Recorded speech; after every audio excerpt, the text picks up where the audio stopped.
The first time James Weston met Alyndra Vareth, he assumed she had ice running through her veins. As Earth's lead negotiator in interstellar relations, James had dealt with dozens of alien diplomats. He had seen the fiery tempers of the Dralshiri, the condescending arrogance of the Yulyari, and the near-impenetrable stoicism of the Velkari. But Alyndra Vareth of the Kale Third Dominion was something else entirely. She sat across from him at the negotiation table, her violet skin flawless, her silver eyes unreadable. The intricate metallic filaments that adorned her temples, an evolutionary trait of her species, reflected the dim conference room lighting as she regarded him with an expression that was neither hostile nor inviting, just indifferent. Her voice, when she spoke, was a melody of control. You will find, Representative Weston, that the Kale Third do not entertain frivolous discussions. If we are to establish trade agreements, then let us dispense with human pleasantries. James smiled, an instinctive, human attempt to break the ice. I was under the impression that diplomacy thrives on pleasantries. Alyndra's silver eyes did not waver. Then you were misinformed. And just like that, the tone for the next 3 weeks of negotiations was set. She was brilliant, methodical, and ruthless in her pursuit of Kale Third interests. James, for all his skill in human diplomacy, found himself constantly on the defensive. The Dominion wanted access to human neural interface technology, something Earth's government was reluctant to share. The Kale Third, in return, offered advanced energy shielding that could revolutionize planetary defense. But Alyndra refused to yield an inch, and she certainly showed no interest in engaging with him outside of the formal meetings. While other Kale Third officials exchanged pleasantries, sharing cautious curiosity about humanity's customs, Alyndra remained a cipher. It was on the 22nd day that everything changed. They were in the Grand Chamber of the Dominion Embassy on the neutral world of Varnies Prime when the attack happened. The meeting was reaching a critical impasse when the floor beneath them shuddered. Not the minor tremor of malfunctioning grav stabilizers, but the unmistakable shockwave of an explosion. Alyndra's reaction was instant. Get down. Before James could register what was happening, she moved with the fluid precision of a seasoned warrior, shoving him behind the table just as the room detonated in chaos. The windows shattered inward as a secondary explosion rocked the embassy. The artificial sky of Varnies Prime flickered wildly as security alarms blared, and suddenly, the room was a battlefield. James turned his head in time to see armed figures storming through the entrance. Their armor was black, unmarked, mercenaries, not military. Their weapons spat arcs of violet plasma, cutting down the nearest diplomats before security forces could react. He barely had time to process the carnage before Alyndra pulled him up. Her grip was iron. We have to move. Gone was the detached diplomat. In her place stood someone decisive, fierce, and, he realized with a jolt, afraid. They sprinted through the corridors as alarms screeched across the embassy. The emergency lights bathed everything in crimson, turning the silver walls into a maze of eerie shadows. James stumbled once, his heart pounding. Who the hell are they? He shouted over the noise. Alyndra's expression was grim. Extremists. The Kvarzul. James swore. The Kvarzul were a radical faction opposed to Kale Third relations with humanity. He had read intelligence reports on them, but never had he imagined they would strike here, at the heart of diplomatic talks. They turned a corner, only to find 3 Kvarzul operatives waiting. James barely registered the movement before Alyndra moved. A single, fluid motion. She twisted to avoid a plasma bolt, then lunged. The first attacker barely had time to react before she struck him with an open palm against his throat. He crumpled. The second raised his rifle, only for Alyndra to grab his arm, twist, and fire his own weapon into his chest. The third turned his sights on James. James had no weapon, no combat training, just instincts and adrenaline. He ducked as the plasma shot scorched over his head. Before the mercenary could adjust, Alyndra was upon him. A sharp, surgical strike to the side of the neck, and he collapsed. James stared, chest heaving. What? How the hell did you? Alyndra wiped her hands on her cloak as she stepped over the bodies. The Dominion does not train diplomats in pacifism. They found shelter in a maintenance tunnel beneath the embassy. James sat against the wall, trying to steady his breath. You're not just a diplomat. Alyndra was quiet for a moment. Then she removed the metallic filaments from her temple. It was the Kael'thur equivalent of lowering a mask. When she looked at him again, her expression was no longer the unreadable steel of diplomacy. No, she admitted. I was once a shadow of the Dominion, an intelligence operative. I left that life behind. James exhaled. Doesn't seem like you left it too far behind. A ghost of a smile. It seems not. A silence stretched between them, thick with unspoken questions. Finally, James asked, "Why did you push so hard against this agreement? It's obvious you care about Kael'thur's future. You could have." She interrupted him softly. "Because I fear what it will lead to." He frowned. "War." She hesitated, then said, "Something worse." Before James could press further, a distant explosion rumbled above them. The Kvarzul were still searching. Their time was running out. James met her eyes, seeing, really seeing, the woman beneath the ice. Alyndra Vareth, the diplomat, the warrior, the woman who had saved his life. And something told him, this was only the beginning. James wiped the sweat from his forehead, trying to ignore the growing ache in his ribs as he crouched in the dimly lit maintenance tunnel. The explosions had slowed, but the distant echoes of gunfire suggested that the Kvarzul were still sweeping the embassy. Alyndra was beside him, checking the power cell on a plasma pistol she had taken from one of the fallen attackers. Her expression was taut, calculating. "We can't stay here," she murmured. "They'll find us."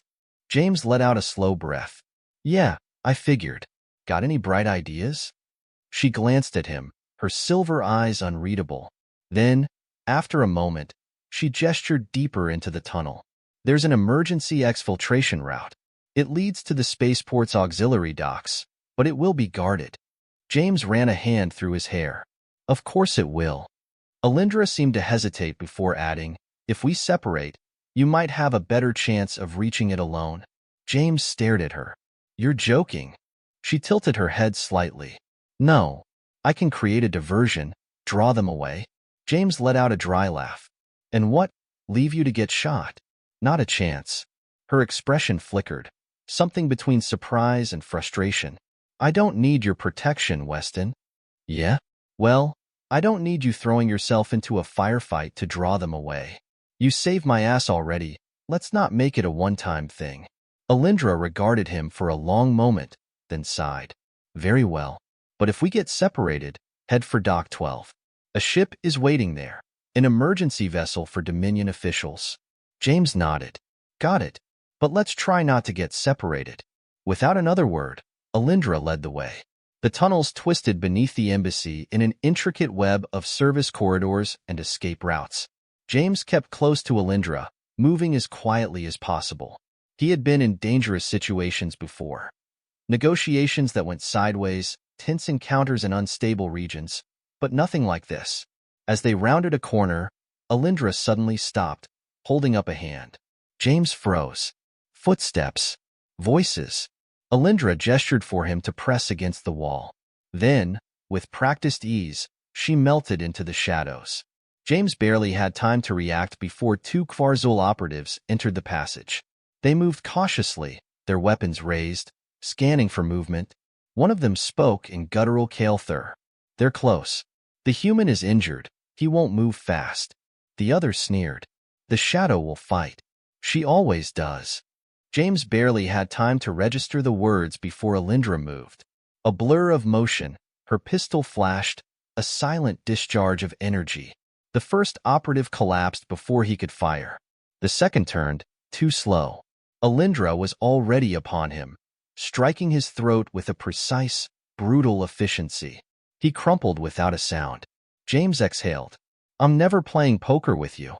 Alyndra gave him a dry look as she retrieved a second weapon from one of the fallen operatives. "Keep moving." The exit was close. James could feel it. The air smelled different here, carrying the faint tang of ozone from the spaceport's environmental systems. They were almost free. And then, Alyndra stopped abruptly. James nearly ran into her before realizing what had caught her attention. At the far end of the corridor, a figure stood waiting. He was Kael'thur, his armor polished obsidian, his features sharp and severe. Unlike the mercenaries, this man was someone else, someone important. Alyndra's body went rigid. "Varesh," she murmured. James frowned. "Friend of yours?" Varesh smiled, a cold, calculating expression. She was more than that once. James glanced at Alyndra, whose expression had turned to stone. Varesh took a step forward. "You should have known, Alyndra. You can't run from the past forever." Alyndra's fingers tightened around her pistol. "You're with them?" Varesh inclined his head. "The Dominion is dying, Alyndra. You know it as well as I do. Humanity. They hasten the decay. You were once loyal enough to see the truth." James narrowed his eyes. "So what? You're selling out your own people to extremists?" Varesh chuckled. "Extremists? No, Representative Weston. The Kvarzul are simply visionaries. They see what the Dominion refuses to acknowledge, that an alliance with Earth will weaken us beyond repair." Alyndra's voice was ice. "That's a lie." Varesh's gaze softened, just slightly. "I remember when you believed in something greater, Alyndra, before you buried yourself in diplomacy, before you let them chain you." James could feel the tension between them, thick and suffocating. Finally, Varesh sighed. "Come with me. You don't belong with them." Alyndra didn't answer. Then, in a voice barely above a whisper, she said, "I don't belong with you either." Varesh's expression hardened. "Then I can't let you leave." The air between them shattered as the first shot was fired. Varesh moved like a predator, his shots precise, each plasma bolt cutting through the air with lethal intent. Alyndra returned fire, ducking behind a column as she barked, "Move, Weston!" James barely had time to react before Alyndra shoved him toward the exit. He sprinted, dodging as plasma fire erupted around him. Varesh's operatives emerged from the shadows, weapons raised. Alyndra didn't hesitate. With calculated precision, she took them down one by one. But Varesh was closing in, his aim deadly. James reached the final corridor leading to Dock 12. He turned, expecting Alyndra to be behind him. She wasn't. Instead, she was still engaged in a brutal melee with Varesh, their combat a deadly dance of speed and strategy. Then James saw it, Varesh getting the upper hand, pinning her against the wall, his blade pressing to her throat. Without thinking, James grabbed a fallen weapon. He aimed, and he fired. The shot struck Varesh in the shoulder. He staggered, his grip loosening just enough for Alyndra to break free. She didn't hesitate. With a sharp twist, she sent him sprawling. But the moment was fleeting. Reinforcements were coming. Alyndra met James's gaze. "Run." They sprinted through the docking bay as alarms blared. The ship loomed ahead, a sleek Dominion vessel, its engines primed. Behind them, Varesh's voice echoed through the chaos. "You can't run forever, Alyndra." She didn't look back. The ramp sealed shut behind them. The engines roared, and as they soared into the void, leaving the burning embassy behind, James turned to Alyndra. "You want to tell me what the hell that was about?" She exhaled, slumping against the wall. "I wish I knew." The Dominion ship hurtled through space, leaving the burning remains of the Varney's prime embassy far behind. The hum of the engines thrummed beneath James Weston's feet, but his pulse hadn't settled. Alyndra sat across from him in the cramped confines of the ship's common area, her violet skin marred with streaks of soot and dried blood.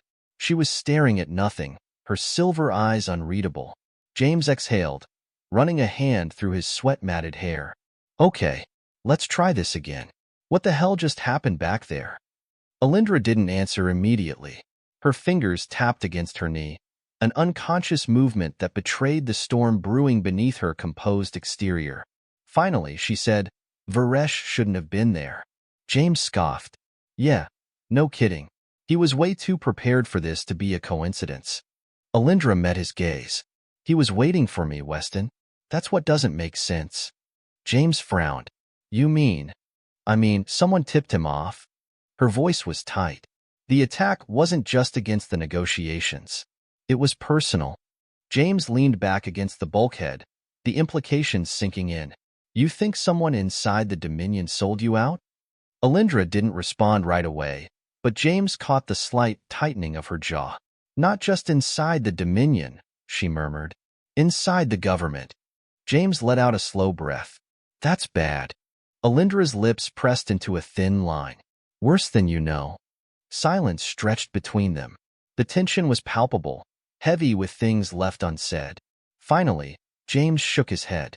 All right, let's start with the obvious. Who is Varesh to you? Alyndra's fingers stilled. For a moment, she looked almost tired. He was my commanding officer, she admitted. When I served in the Dominion Shadow Division, James' eyebrows shot up.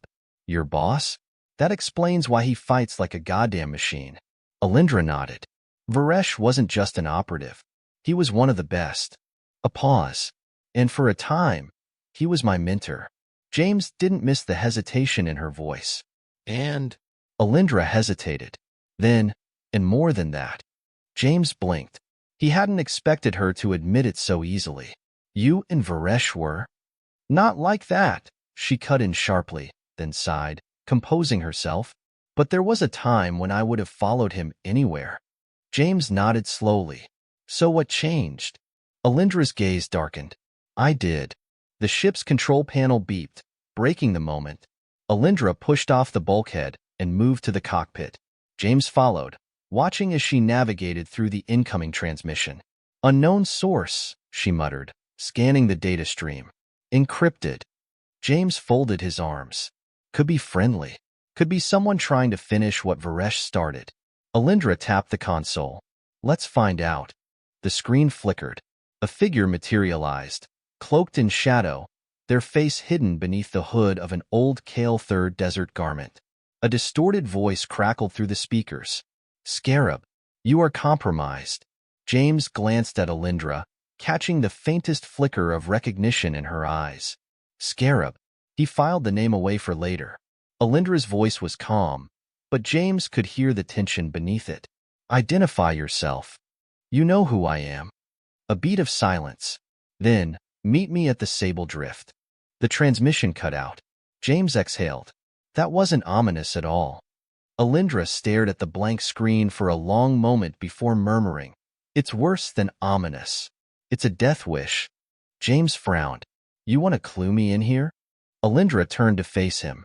The Sable Drift isn't just a location.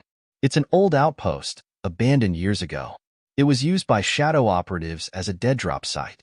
If someone is calling me there, they're either an ally, James finished, or they're setting a trap. Alyndra nodded. And I don't have many allies left. James sighed, rubbing his temples. And yet, we're still going, aren't we? Alyndra's silver eyes met his. We don't have a choice. The Sable Drift was a graveyard. Their ship descended onto the desolate rock, the dusty red terrain stretching endlessly beneath them. The sky was a burnt orange, the air thin and hostile. James stepped off the landing ramp, his boots crunching against the brittle ground. Cozy. Alyndra ignored him, scanning the horizon. The rendezvous point is inside the ruins. They moved cautiously through the skeletal remains of an old Dominion outpost. The structures had long since decayed, their walls crumbling under the weight of time. James tightened his grip on his stolen plasma pistol. So, any bets on whether we get shot the second we step inside? Alyndra shot him a dry look. If we do, you'll be the first to know. James muttered under his breath. Fantastic. The interior of the ruins was eerily silent. The shadows stretched long and deep, swallowing the light. Then, a flicker of movement. A figure stepped out from the darkness, their hood still drawn. Alyndra's muscles tensed. The stranger lifted their hands in a slow, deliberate gesture. I see the scarab still knows how to find her way home. Alyndra's voice was cool. And I see you still like dramatic entrances. The hooded figure chuckled. Then, slowly, they lowered their hood. James' breath caught. She was kale-thur, like Alyndra, but her skin was paler, almost a ghostly shade of violet. Scars ran along her temple, disappearing beneath the silver filaments of her people's markings. Her eyes were mismatched, one silver, like Alyndra's, and one an unnatural black. The woman smiled, but it didn't reach her eyes. It's been a long time, Alyndra. Alyndra's expression remained neutral. Not long enough. James glanced between them. You two know each other? The woman's smile widened. Oh, Scarab and I go way back. She stepped closer, voice dropping to a whisper. But I'm not here to reminisce. I'm here to warn you. Alyndra's silver eyes locked onto hers. About what? The woman exhaled, her mismatched gaze dark with something James couldn't quite place. Varesh isn't the real threat. He's just the beginning. Alyndra's posture didn't shift, but James could feel the tension radiating off her like a coiled wire waiting to snap. He had seen her handle mercenaries with brutal efficiency, had watched her outmaneuver death itself in the burning wreckage of Varney's prime. But here, in the presence of this woman, something was different. The Kael'thir woman smirked as if sensing the storm inside Alyndra. I was wondering if you'd still recognize me, she said, voice low and smooth.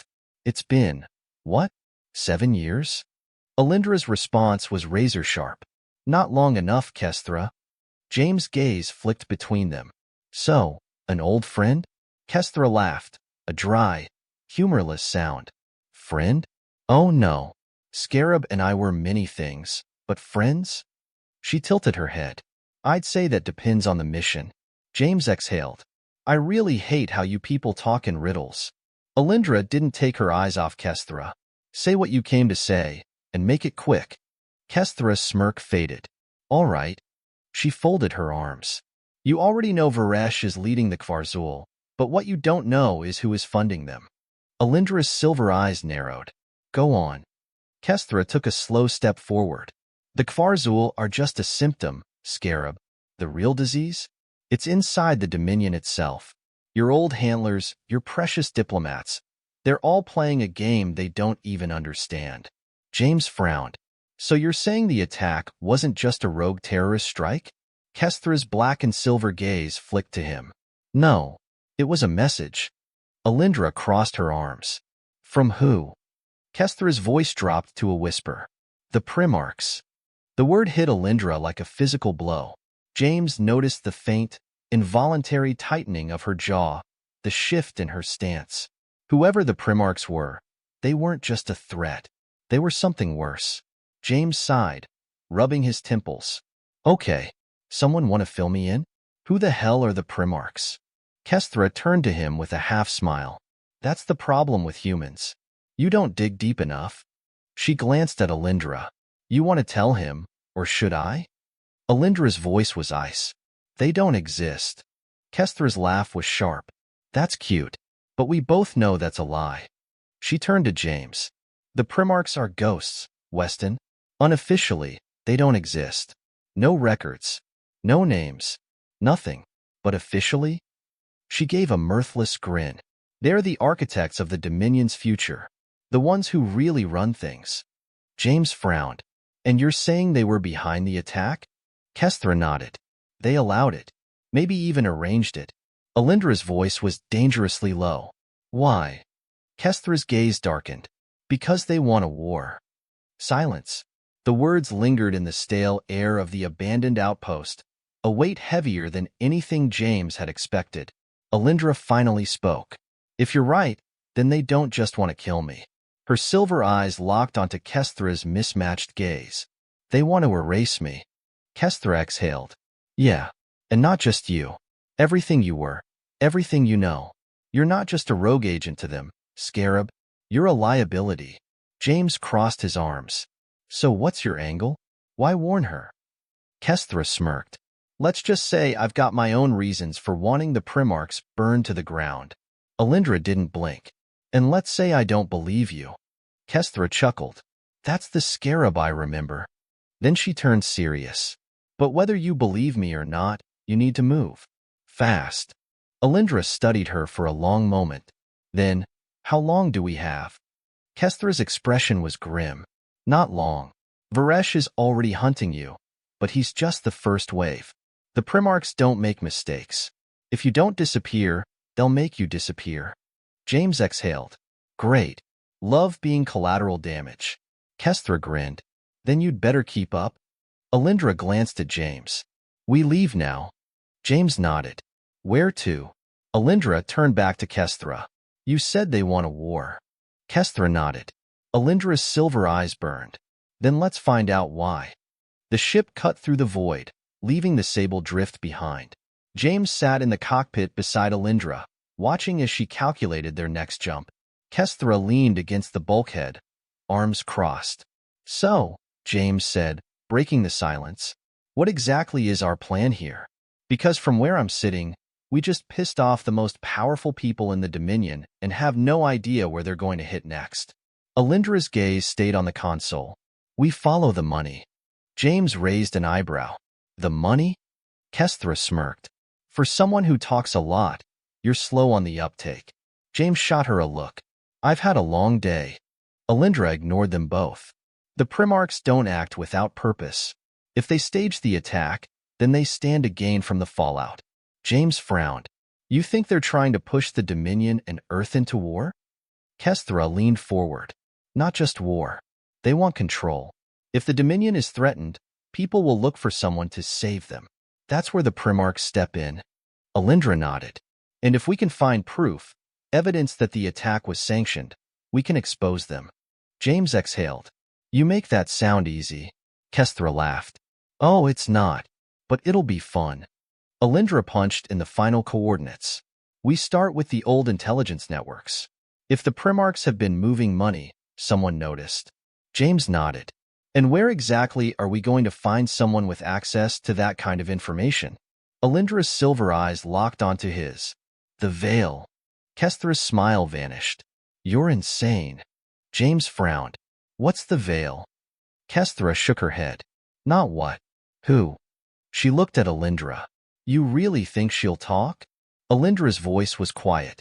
"She owes me." James exhaled. "I hate this plan already." Kestra grinned. "You're gonna hate it a lot more when you meet her." Alyndra engaged the warp drive, and as the stars twisted into streaks of light, James had the distinct feeling that this was only the beginning. The ship tore through the void, streaking toward a destination James knew nothing about, only that it was dangerous, and Alyndra wasn't keen on talking about it. He sat across from her in the common area, arms crossed. "So, this Veil person, you want to give me a heads up before we drop into whatever nightmare you're dragging me into?" Alyndra glanced up from her data pad, her expression neutral. "She's an information broker." James raised an eyebrow. "That's it? A simple, honest criminal who sells secrets?" Kestra let out a sharp laugh from the other side of the cabin. "Oh, Weston, you really are new to this." James sighed, rubbing his temples. "Okay, fine. How bad is she?" Alyndra set her pad down and leaned forward slightly. "She's not just an information broker. She's the information broker. The Dominion, Earth, the syndicates, the Outer Rim cartels, everyone who matters has, at some point, done business with her." Kestra smirked. "Or pissed her off." James exhaled. "And you're sure she'll talk to you?"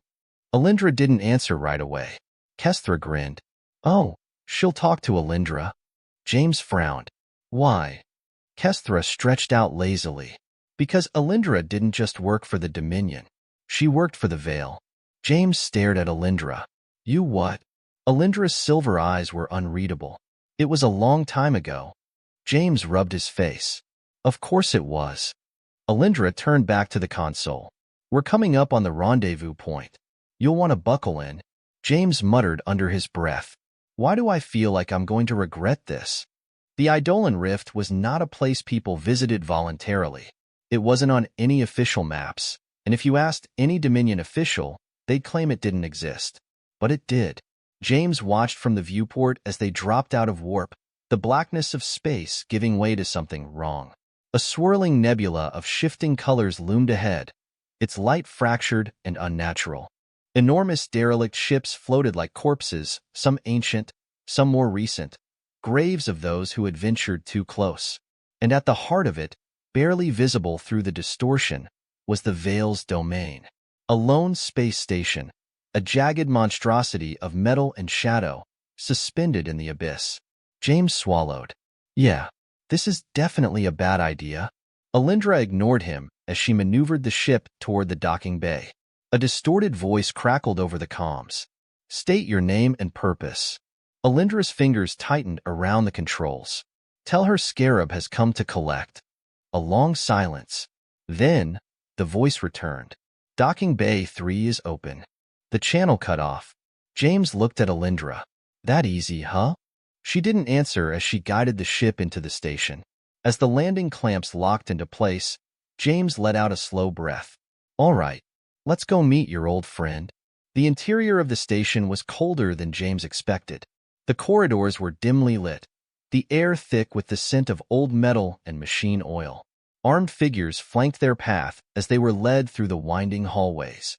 Their faces were hidden beneath featureless masks, their weapons sleek and advanced. James had seen similar tech in black market dealings, but this was something else. Kestra leaned in close. Try not to look too nervous, Weston. She eats people like you for breakfast. James muttered, Great, just what I needed. Finally, they were led into a vast chamber. At the center, a woman sat on an elevated throne-like chair, draped in flowing dark fabric.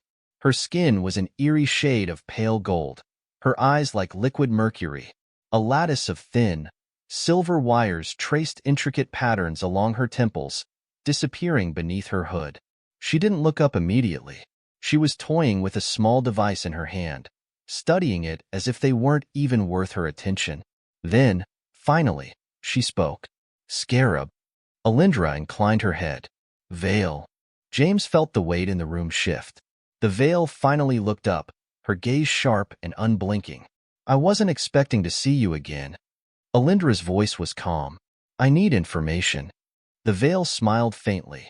Oh, do you now? She leaned forward, studying Alyndra as if she were a puzzle. You vanished, Scarab. Walked away. And now you come back, asking for favors? Kestra rolled her eyes. Come on, Veil. We both know you already know why we're here. The Veil turned her gaze on Kestra. And I see you are still alive. How unfortunate.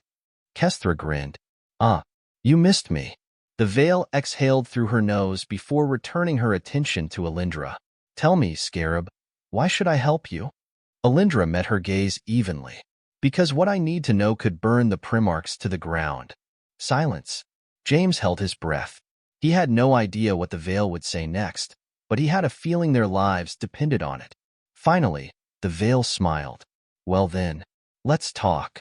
The room darkened as the Veil activated a hollow projector. Streams of data flickered to life, images flashing too fast for James to process. The Veil turned to Alyndra. You were right. The Primarchs are moving in ways they shouldn't be. Alyndra's expression was unreadable. What have you found? The Veil gestured, and the projection focused on a series of trade routes, supply chains, and something else. Something wrong. Kestra stiffened. Wait, that can't be right. James frowned. What am I looking at? Alyndra's voice was quiet, almost a whisper. They're moving entire populations. James felt his stomach turn. Wait, what? You mean like evacuations? The Veil's metallic gaze flicked to him. No, like disappearances. James' mouth went dry. Alyndra exhaled. Where are they sending them? The Veil tapped a single location on the map, a place deep in uncharted space. Alyndra's voice was cold steel. We need to go there. The Veil chuckled softly. Oh, Scarab, you always did love running toward your own death. Alyndra didn't blink. Will you help us? The Veil studied her for a long moment. Then, she smiled. Of course. James let out a slow breath. I already regret this. Kestra grinned. Oh, Weston, you haven't even seen the fun part yet. The Veil's voice was a whisper. Then let's begin. The Veil's ship was unlike anything James had ever seen. It wasn't just built for stealth, it was stealth. The hull seemed to drink in the light, distorting and twisting it as if the ship itself refused to be perceived. As the engines hummed beneath them, the Veil herself stood at the helm, guiding the vessel into deep space. Alyndra stood beside her, arms crossed, gaze locked on the swirling coordinates displayed on the holoscreen. James let out a slow breath. So, we're really doing this. Alyndra didn't look at him. We don't have a choice. James shook his head. No, see, that's the part I'm struggling with. We do have a choice. We could turn around, go anywhere else, pretend we never saw that data. Kestra chuckled from the corner. Ah, Weston, you're adorable. James sighed. I'm real tired of people saying that. The Veil's voice was soft, but there was steel beneath it. You're afraid? James turned to her. You're damn right I am. The Primarchs have the resources of an entire dominion at their disposal. And we're what? A rogue diplomat, a disgraced agent, an information broker, and a guy who talks too much. The Veil actually smiled at that. You forgot the part where we have nothing to lose. James opened his mouth to argue but stopped. Because that was the truth, wasn't it? There was no going back. Alyndra had been marked for death. The Primarchs had already tried to kill them once, twice, if you counted the ambush at the Sable Drift. And whatever was happening in that dead zone of space, it wasn't just political maneuvering. Something deeper was at play. Something bigger. Alyndra exhaled. How long until we reach the coordinates? The Veil's metallic gaze flickered. We'll be there in 12 hours. Kestra stretched. Plenty of time for last words. James muttered, fantastic. The ship plunged into the abyss. When they dropped out of warp, the first thing James felt was wrongness. The system was dark, too dark. The few remaining stars cast eerie, sickly light across the expanse. The planet at the heart of it was lifeless, its surface scarred with deep black fissures, like something had burned it from within. But the worst part? The wreckage. Dominion ships, hundreds of them, drifting. Some were military, some civilian, all abandoned. No distress signals. No signs of life. Just silence. James swallowed. This isn't an operation. It's a damn graveyard. Alyndra's face was unreadable. Veil? The broker was already scanning. No transmissions. No active beacons. She frowned. But there's a structure on the surface. Large. Powered. James exhaled. I hate everything about this. Kestra patted his shoulder. Then you're gonna love what happens next. Alyndra turned to the Veil. Take us in. The ship descended.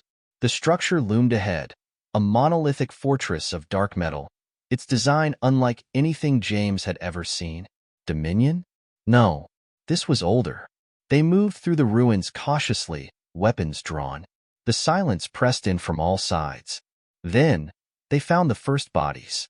Kael'thur, Dominion, human, all long dead. James exhaled. This wasn't an evacuation. Alyndra crouched beside one of the bodies. No, this was an experiment. Kestra's grin faded. You sure about that? Alyndra lifted something from the corpse's wrist, a small implant, blinking faintly with residual energy. A Dominion tracking device. James stared. You mean they brought them here? Alyndra nodded. And whatever happened next, they didn't leave. They moved deeper into the facility, past abandoned terminals and shattered glass. Then, they reached the chamber. James stopped short. Oh, hell.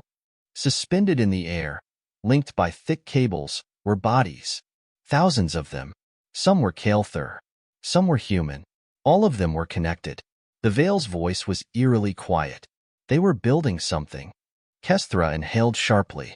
No, they were becoming something. Alyndra took a step forward, her expression unreadable. Then, she pointed. There, at the center of the chamber, was a figure. Not dead, not fully alive. And its eyes opened. James had seen many horrors in his life, but nothing like this. The figure's voice was distorted, broken, many voices speaking at once. You should not have come. Alyndra raised her weapon. Who are you? The thing tilted its head. We are the Primarchs. James' blood ran cold. The Veil whispered, Oh, Scarab, what have you found? The thing, the fusion of thousands, studied them with unnatural eyes. You do not understand. We were not your enemy. We were your future. Alyndra took a step closer. You killed them. We changed them. James raised his pistol. Screw this. We're leaving. The Primarch's voice darkened. You will not. Then, the walls shuddered. The facility came alive. 1,000 mechanical limbs uncoiled from the shadows. A hum of energy pulsed through the chamber, and the bodies hanging in the air began to move. Alyndra grabbed James' arm. Run. They sprinted as the hive awakened, as the fusion of countless minds reached for them. They barely made it back to the ship. The Veil fired the engines at full thrust as the station collapsed behind them, swallowed by its own monstrous creation. As they escaped the dying world, silence stretched between them. James exhaled. So that was bad. Kestra nodded. Yeah, real bad. The Veil turned to Alyndra. What do we do now? Alyndra's silver eyes burned. We end this. James exhaled. You do realize they'll be coming for us now, right? Alyndra didn't blink. Then we hit them first. The Veil smiled. Oh, now this is interesting. Kestra grinned. I like where this is going. James groaned. I hate everything about it. Alyndra stared into the void, where the remnants of the Primarchs had vanished. The war wasn't over. It was just beginning.